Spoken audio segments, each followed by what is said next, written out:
कि नहीं IAS officer नाम की कोई चीज़ होती है, लेकिन तब ये भी नहीं पता था कि यार यूपीएससी नाम की कोई एग्ज़ाम है, सिविल सर्विस एग्ज़ाम है, उससे और भी पोस्ट में आप सिलेक्ट हो सकते हैं, ऐसा कुछ नॉलेज नहीं था। जब मैं अपने कॉलेज लेवल में आई, जब कॉलेज में एडमिशन लिया, मैंने भोपाल से ही एक प्राइवेट इंजीनियरिंग कॉलेज से केमिकल इंजीनियरिंग किया है, और उस दौरान मुझे जब मैंने सोचना शुरुआत की कि क्या बनना है, कंटेम्पलेट किया कि एग्जैक्टली क्या करियर चाहती हूँ, तो लगा कि यार कहीं जो पुरानी ड्रीम थी, एक जो सपना था, वो अभी उसको सामने लाना चाहिए।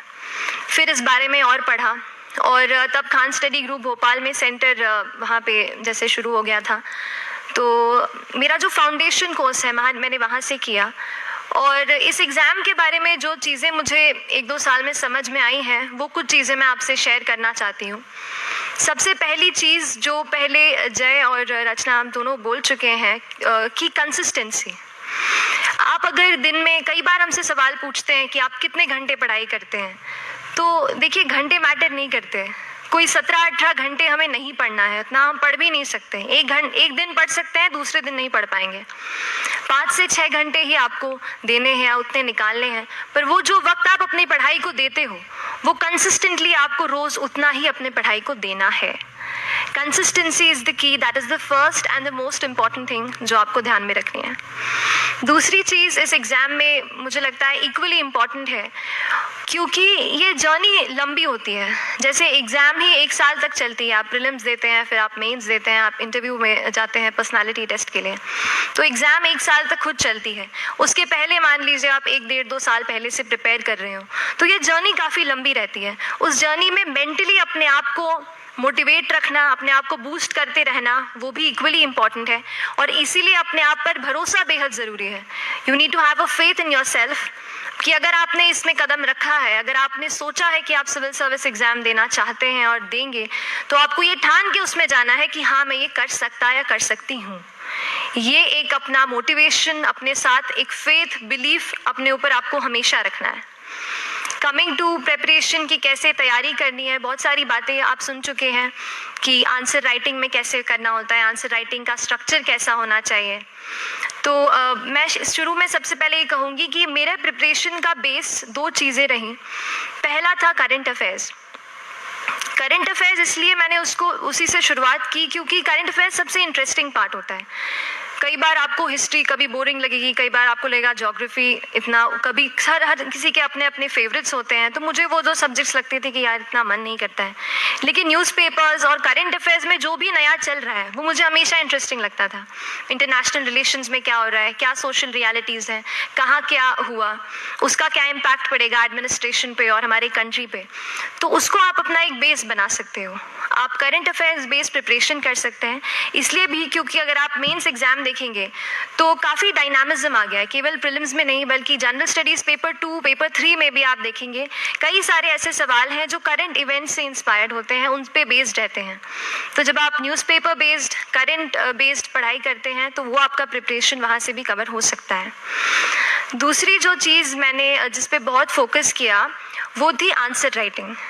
तो आंसर राइटिंग का जैसे खान सर बता रहे थे कि आंसर राइटिंग की प्रैक्टिस बहुत की, तो उसके पीछे मेरा ये था कि जब मैं हमेशा प्रीलिम्स का कोई भी पेपर टेस्ट देती थी, हम मॉक टेस्ट देते हैं, तो मॉक टेस्ट देती थी तो हमेशा मेरे मार्क्स करीब 90 to 110, 120, इससे ऊपर मेरे कभी मार्क्स नहीं जाते थे। तो मुझे हमेशा ये डर था कि यार प्रीलिम्स में कहीं मेरा कुछ, क्योंकि कट ऑफ भी इसी कुछ रेंज में जाता है, तो हमेशा लगता था कि यार कुछ गड़बड़ यहाँ ना हो जाए। लेकिन जब मैंने आंसर राइटिंग की और मेंस एग्जाम के बारे में जाना, तब मुझे लगा कि आंसर राइटिंग एक ऐसी चीज़ है, मेंस एक ऐसा फेज है सिविल सर्विस एग्जाम का जहाँ पे आप अच्छे से तैयारी कर सकते हैं। And if you have written the answers, if you know कि you have covered the points well, if you have included उसमें कुछ आपने facts, international reports, government schemes, आपने कुछ ऐसे उसमें सॉल्व भी डाला है, तो जो रिजल्ट आएगा वो सेटिस्फैक्ट्री ही आएगा, अच्छा ही आएगा। तो मेंस एक ऐसा पार्ट है जिस पे आप काफ़ी बैंक ऑन कर सकते हो। मैं जब पर्सनालिटी टेस्ट भी मैंने दिया तो इस बार भी आप नंबर्स देखेंगे तो आसपास की रैंक के हिसाब से मेरे नंबर्स उसमें कम हैं, लेकिन it is just the general studies and the answer writing part, जो मेंस के जो वो है मार्क्स हैं या मेंस का जो एक फैक्टर रहा, वो मेरे लिए सबसे ज़्यादा इंपॉर्टेंट डिसाइडिंग फैक्टर रहा है। तो अपना एक्सपीरियंस यही बताऊंगी कि आंसर राइटिंग पे आप विशेष फोकस कीजिए। जैसा स्ट्रक्चर आपको बता ही चुके हैं कि इंट्रोडक्शन में कैसे आपको शॉर्ट रखना है, बॉडी एंड देन कंक्लूजन। उसमें छोटी चीज़ जैसे मैं अभी मेंशन कर रही थी, आप एक इंश्योर कीजिए कि देखिए जो भी एग्जामिनर आपकी कॉपी चेक कर रहे हैं वो दिन में 10, 15, 20 कॉपीज चेक कर रहे हैं, तो उन सब से आपको अलग कैसे आप अपनी कॉपी दिखा सकते हो, ये चीज़ आपका प्रेजेंटेशन और आप जिस तरीके से आंसर लिखते हो कंटेंट को, वो मैटर करेगा। आप इंश्योर कर सकते हैं कि आपके आंसर में कुछ फैक्ट्स, गवर्नमेंट की स्कीम्स, कुछ कमिटीज़ बैठती हैं, जैसे एक प्रिवेसी पे justice BN Shri Krishna committee की रिपोर्ट आई है, तो आप मान लीजिए आपको कोई प्रिवेसी पे सवाल आ गया तो आपने उन कमेटी का नाम कोट कर दिया। ऐसे बहुत सारी कमिटीज़ होती हैं। कुछ इंटरनेशनल रिपोर्ट्स आते हैं, वो आप उनको इनके बारे में लिख सकते हैं। इंडिया का मैप आप बना सकते हैं। मैंने सीख लिया था कि 10-15 सेकेंड्स में कैसे जल्दी से मैप बनाना है और उस पर कैसे पॉइंट कुछ करना है, कुछ लोकेट करना है। तो ये कुछ ऐसी चीज़ें हैं जो आपके आंसर्स को एनरिच करेंगी और प्रेजेंटेबल बनाएंगी। तो इस तरीके से आंसर्स पे जैसे हम क्लास करते हैं, लेकिन उसके साथ साथ आपको ये कोशिश करनी है कि 1 से 2 आंसर पर डे आपको ज़रूर लिखने ही लिखने हैं, apart from the test series that you are doing. Answer writing से 2-3 चीज़ें होती हैं, ना केवल हमारी एक लिखने का हमें समझ आता है हम क्या लिखते हैं कैसा है, पर हमारा कॉम्प्रिहेंशन भी इम्प्रूव होता है। हमें कितना समझ में आया वो भी हमें खुद समझ आता है जब हम आंसर्स लिखते हैं। और इसीलिए आंसर राइटिंग पे आप फोकस कीजिए, 1 से 2 आंसर ज़रूर लिखिए। और आंसर राइटिंग के बाद the third pillar of my preparation जो काफ़ी इंपॉर्टेंट जिसने रोल प्ले किया, that was tests and test series and mocks. देखिए हम पढ़ रहे हैं यहाँ पर, I will also come to the point कि हम कैसे दिल्ली, भोपाल और इंदौर में प्रिपेयर करके बिना दिल्ली जाए हम कैसे कर सकते हैं, I will come to that point. पर उसके पहले टेस्ट की थोड़ी बात कर लेती हूँ कि टेस्ट देना क्यों ज़रूरी है। हम ये जो एग्ज़ाम दे रहे हैं सिविल सर्विस की, एक ऑल इंडिया लेवल एग्ज़ाम है and this cut throat competition. तो उसके लिए आप केवल पढ़ते रहें, सारी बुक्स, मटेरियल्स, स्टैंडर्ड ये करंट का सब पढ़ लें, लेकिन अगर आप ये नहीं जज कर पाए कि आपका क्या लेवल है at an all India level, तो चीज़ें समझ में आप नहीं, मतलब आप आगे नहीं बढ़ पाएंगे या सही डायरेक्शन नहीं पकड़ पाएंगे। तो इसलिए आप टेस्ट से घबराइए मत। कई बार टेस्ट का इनर्शिया होता है, ऐसे लगता है कि जब तक पूरा सिलेबस कंप्लीट नहीं कर लूँ तब तक टेस्ट नहीं दूंगा, लेकिन सच में बात ये होती है कि जब तक हम GS के मतलब पेपर देने अंदर भी घुसते हैं ना, तब भी उस सेकंड पे लग रहा होता है कि कुछ छूट गया है हमारा। तो ये चीज़ होगी ही, इसीलिए ये मैं कभी मत सोचिए कि जब तक पूरा सिलेबस नहीं कर लूँ टेस्ट नहीं दूंगा। जैसे आपका एक थोड़ा बेस बन जाता है प्रिपरेशन का, आप टेस्ट दीजिए, चाहे वो प्रीलिम्स का MCQ का टेस्ट हो या मेंस का राइटिंग स्किल की प्रैक्टिस हो, टेस्ट पे आप फोकस कीजिए। उसके बाद टेस्ट केवल देने के लिए नहीं देना है, उसको एनालाइज भी अच्छे से करना है।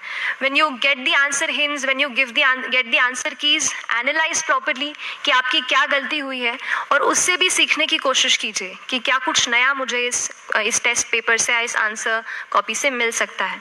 तो इस तरह से टेस्ट पे भी आप फोकस कीजिए। And I will come lastly to the point कि जब मैंने प्रिपरेशन शुरू की थी अपने कॉलेज के 2nd ईयर 3rd ईयर आते आते, तो मन में बहुत सारे फियर्स थे। मैं भी एक नॉर्मल फैमिली से हूँ, मेरे फैमिली में किसी ने आज तक सिविल सर्विस का पेपर भी नहीं लिखा था, तो मन में बहुत सारे फियर्स थे, डाउट्स थे, क्या होगा, कैसे होगा। तो हो सकता है आपके मन में भी ऐसा हो। और हम जैसे यहाँ रहते हैं, हम सोचते हैं कि दिल्ली जाना तो सबसे ज़रूरी है, उसके बिना तो ये एग्ज़ाम हो ही नहीं सकती।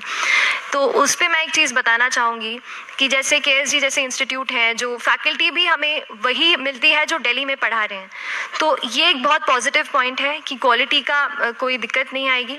बस एक चीज़ है, आप ज्वाइन करते हैं class, that will only provide you a direction. वो आपका रास्ता दिखा सकते हैं आपको कि इस रास्ते पर आपको चलना है, लेकिन चलना उस रास्ते पे आपको खुद है। You have to work on your own. कभी ये मत सोचिए कि मैं वहाँ नहीं जा पा रहा हूँ तो नहीं हो सकता, यहाँ है, तो हम एक्सक्यूज़ेस बनाते हैं।